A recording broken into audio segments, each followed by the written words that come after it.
সময় মহেন্দ্র ক্ষণ আমাদের সামনে উপস্থিত হয়েছে। প্রিয় ভাই বোনেরা, আমরা আন্দোলন করেছি, আমরা যুদ্ধ করে এই দেশকে স্বাধীন করেছি।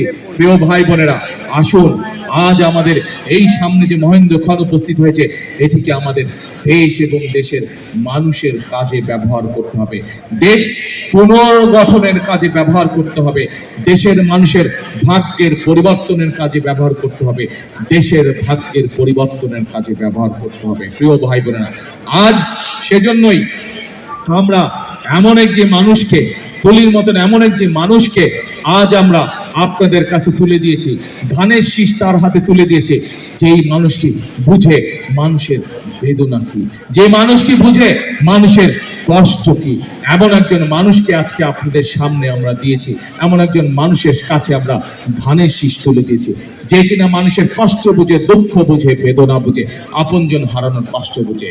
এই কারণেই তুলি যদি আজ নির্বাচিত হয়, এখান থেকে বিএনপি ইনশাআল্লাহ সরকার গঠন করলে আমরা দৃঢ়ভাবে বিশ্বাস করি প্রতিটি মুহূর্ত তুলি ব্যয় করবে আপনাদের সমস্যা সমাধানের জন্য, আপনাদের এই ঢাকা 14 আসনের এলাকার সমস্যার সমাধানের জন্য।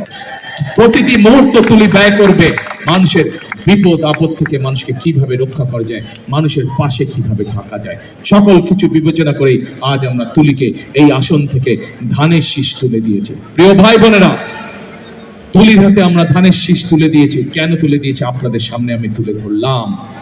আজ 12 তারিখ পর্যন্ত তুলির দায়িত্ব আপনাদের। তুলি এখান থেকে নির্বাচিত হলে ইনশাআল্লাহ 12 তারিখে, 13 তারিখ থেকে তুলির দায়িত্ব হবে আপনাদেরকে দেখে রাখা, আপনাদের সমস্যা দেখা, এলাকার মানুষের সমস্যা দেখে রাখা।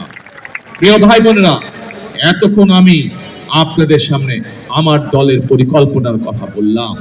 আজ নির্বাচনী জনসভায় আমি হয়তো দাঁড়িয়ে আপনাদের সামনে আমাদের নির্বাচনী যে প্রতিপক্ষ আছে তাদের ব্যাপারে বিভিন্ন কথাবার্তা, বিভিন্ন কথা আমি বলতে পারতাম, কিন্তু তাতে করে কি জনগণের কোনো লাভ হতো?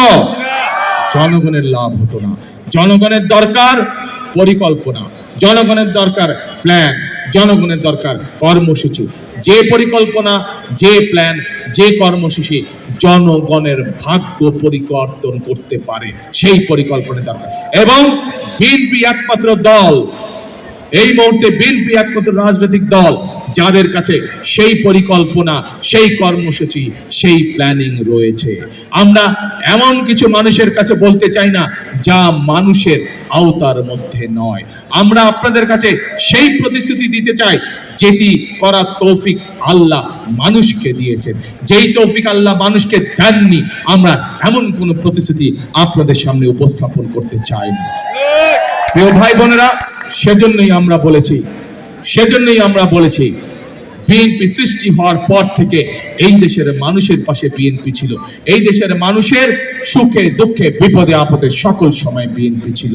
ইনশাআল্লাহ বিএনপি ছিল, বিএনপি আছে, ইনশাআল্লাহ বিএনপি জনগণের পাশে রইবে যতদিন এই দেশ টিকে থাকবে ইনশাআল্লাহ।